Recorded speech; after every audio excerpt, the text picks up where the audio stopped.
Bonjour tout le monde, bienvenue à cette troisième vidéo sur l'arrimage des plans climat et du développement des communautés. Je vous apporte avec moi cette fois-ci sur des questions d'adaptation. Donc, dans les plans climat, il y a un paquet d'aléas climatiques là, qui doivent être pris en compte puis évalués pour savoir si dans chacun des territoires visés, il y a des bonnes chances qui surviennent ou s'il y a peu de chances qui surviennent. Donc, les aléas climatiques, là, comme on le sait, les gaz, les énergies fossiles produisent des gaz à effet de serre, méthane et CO2, qui augmentent la température de la planète, puis qui aggravent là, chacun de ces aléas climatiques-là. Donc, pour les plans climat, c'est important d'évaluer est-ce qu'il va y avoir plus de vagues de chaleur, ça va être quoi l'augmentation des températures sur le territoire, c'est quoi l'exposition aux événements météorologiques extrêmes, là, aux tornades, aux orages, aux vents violents, aux tempêtes de neige, aux tempêtes post-tropicales, là, comme la tempête Debby qui a frappé une bonne part du Québec en 2023.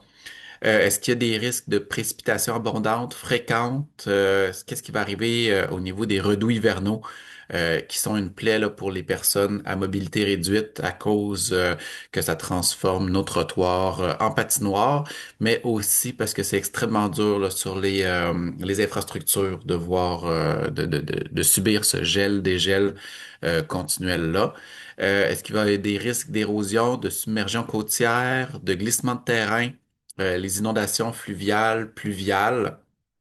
C'est quoi la présence de pollen allergène? Donc, le fait que les températures se réchauffent, ça apporte aussi une migration, notamment des plantes qui se fait un peu plus lentement que l'oie blanche, mais qui se fait quand même, puis qui expose des nouvelles populations là, à certains pollens allergènes. Il y a toute la question de la présence de vecteurs de maladies. Donc, on pense aux moustiques, on pense à la tique là, qui transporte la maladie de Lyme puis le virus du Nil occidental, respectivement.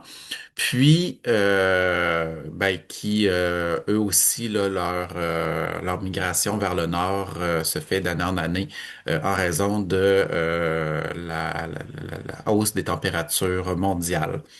Est-ce qu'il y a des risques de sécheresse? Est-ce qu'il y a des risques d'étiage? Donc ça, c'était mon mot de la semaine. L'étiage, c'est le moment où un cours d'eau est à son plus bas. Donc, on pourrait dire, par exemple, que à l'automne 2025, la période d'étiage du Saint-Laurent était très longue, au point d'empêcher les gens qui font de la navigation de plaisance de rentrer leur bateau à l'automne. Est-ce qu'il y a des risques de feux de forêt, des dégels du pergélisol, des vagues de froid? Donc, les vagues de froid, c'est parce qu'il y a un courant atmosphérique qui contient l'air polaire normalement au-dessus du pôle Nord. Puis, ce courant-là s'affaiblit dans le contexte de la crise climatique, ce qui fait que maintenant, il y a des gels au Texas qui sont beaucoup plus intenses que ce qui était habitué d'avoir auparavant. Nous, au Québec, on est quand même bien équipés contre le froid, donc ça nous concerne moins, bien évidemment. Donc, on parlait d'aléas climatiques. Les aléas climatiques ont des impacts potentiels à évaluer. Donc, ce qu'on regarde, c'est autant les questions pour la population, mais aussi pour les infrastructures, l'économie locale, l'environnement naturel, les services municipaux.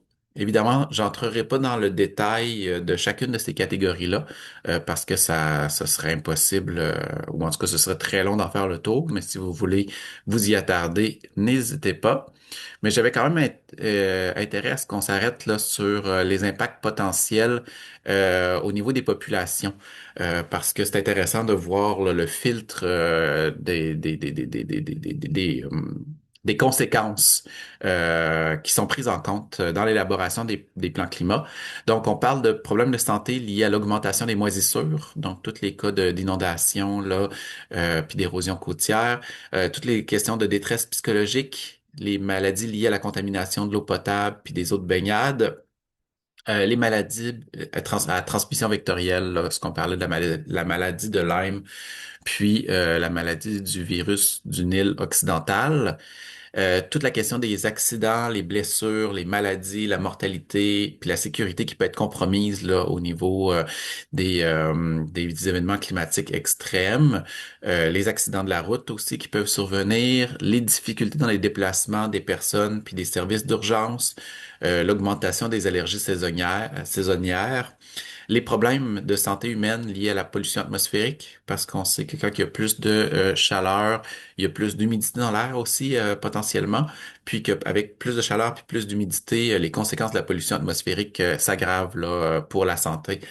Puis enfin, il y a toute la question là, des coups de chaleur, la déshydratation, les problèmes cardiovasculaires puis respiratoires pour à la fois les gens qui travaillent à l'extérieur là, en période de canicule, mais aussi différentes populations vulnérables qui sont moins à même de bien vivre ces événements climatiques extrêmes.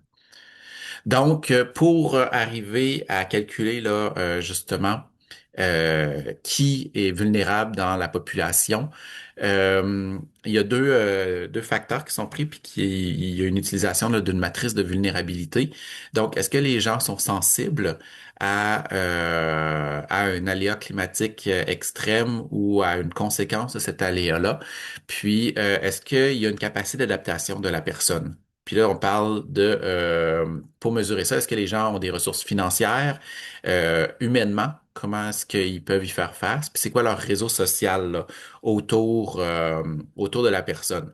Puis quand on parle de sensibilité, par exemple, moi, à 38 ans, si il y a une canicule, j'ai une sensibilité faible, mais une personne âgée ou un nouveau-né va avoir une sensibilité élevée à la canicule.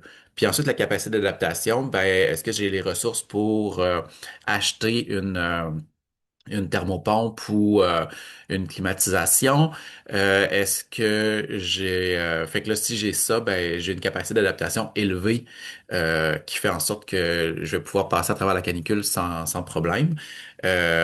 Ensuite, est-ce que si j'ai pas ces moyens-là, ben là, peut-être que ma capacité d'adaptation va être modérée ou faible. Modérée s'il existe des lieux qui sont climatisés de jour auxquels j'ai accès, mais si j'y ai pas accès, ben là, on voit comme ça comment est-ce qu'on fait le filtre de la matrice de vulnérabilité pour voir qui sont les populations vulnérables, puis quels sont les aléas climatiques là, qui sont retenus comme étant probables sur le territoire, puis auxquels on doit soumettre là, les différentes populations à ce filtre-là pour savoir qui est vulnérable, puis où mettre le plus d'accent dans le plan climat. Donc, merci pour votre écoute. Si vous me suivez dans la prochaine vidéo, on va parler euh, on va me parler des projets qui sont admissibles au plan climat.